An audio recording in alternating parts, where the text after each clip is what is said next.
আলহামদুলিল্লাহ, শবে বরাতের রাত্রিতে আমরা কম বেশি সকলেই ইবাদত করেছি আল্লাহ তাআলার তৌফিক অনুপাতে।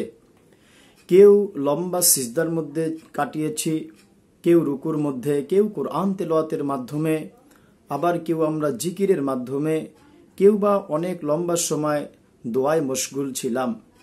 আর এটা আল্লাহ এবং আল্লাহ রসুল সাল্লাল্লাহু আলাইহি ওয়াসাল্লামের নির্দেশ ছিল। এজন্য আল্লাহ তাআলা তৌফিক অনুপাতে আমরা কম ও বেশ সকলেই ইবাদত করেছি। এখন আজকে আমাদের বিষয় হলো এই শবে বরাতে ইবাদতে কাটানোর রাত্রের পরে আমাদের এখন জরুরি কি বিষয়টি রয়েছে। দেখুন, শবে বরাতের ইবাদত নিছক এটি একটি নফল ইবাদত। এই নফলের ক্ষেত্রে যদি আমি আপনি আল্লাহ এবং আল্লাহ রসুল এতটা গুরুত্বপূর্ণ ভাবে আমাদেরকে বলেন, তাহলে সেক্ষেত্রে ফরজের ব্যাপারে কি হতে পারে। এজন্য রাসূলুল্লাহ সাল্লাল্লাহু আলাইহি ওয়াসাল্লাম বলেন, উম্মত শোনো, আউয়ালু মা ইউহাসাবু বিহিল আবদু ইয়াউমাল কিয়ামাতিস সালাহ। কিয়ামতের দিন সর্বপ্রথম বান্দার যে হিসেবটি হবে সেটি হচ্ছে নামাজের হিসাব। নবী বলেন, আউয়ালু মা ইউহাসাবু বিহিল আবদু ইয়াউমাল কিয়ামাতিস সালাহ।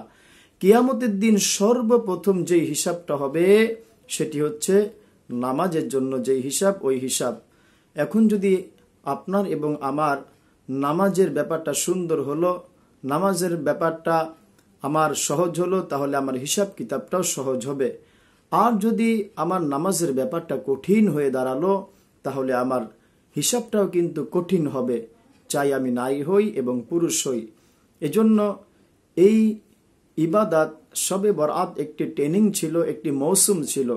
এখন এই সৌভাগ্যবান ওই ব্যক্তি হবে, সৌভাগ্যবান ওই নারী, সৌভাগ্যবান ওই পুরুষ যে আল্লাহ তাআলার কাছে কান্নাকাটি করলো, জিকির করলো, রোনাজারি করলো, লম্বা সিজদা দিয়ে কাটিয়ে দিল। এরপর দৈনন্দিন দিন যে আল্লাহ তাআলার মহান হুকুম 5 ওয়াক্ত নামাজ, এই 5 ওয়াক্ত নামাজগুলোকে যে আদায় করলো, ইনশাআল্লাহ তার জন্য জান্নাতের পথ একেবারেই সহজ হয়ে গেল। আর যদি ব্যাপারটা এমন হয় যে আমি শুধু শবে বরাতের রাত্রে ইবাদত করলাম, বাকি 5 ওয়াক্ত নামাজের আমার কোনো তোয়াক্কা নেই, আমার কোনো গুরুত্ব নেই, তাহলে বিষয়টি কিন্তু অনেক কঠিন হয়ে দাঁড়ালো। এজন্য যে চাই আমার আখিরাতটা সহজ হোক, আমার আখিরাতটা সুন্দর হোক, আমার দিনটা যেন ভালো কাটুক, আমি যেন আখিরাতে মুক্তি পেয়ে যেতে পারি, আমি যেন কবরের আযাব থেকে বাঁচতে পারি।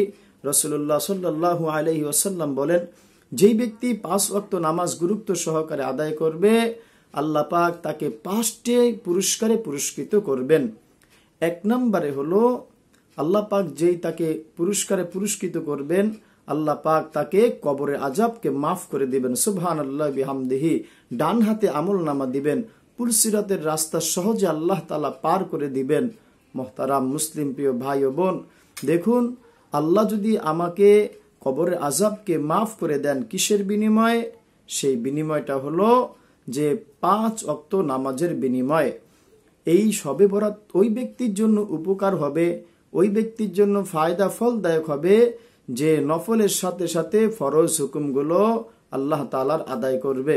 এই জন্য আল্লাহ আমাদের যেন সকলকে 5 ওয়াক্ত নামাজ জামাতের সহিত এবং মা বোনদেরকে ওয়াক্ত মতো ঘরের মধ্যে আদায় করার তৌফিক দান করেন, আমিন।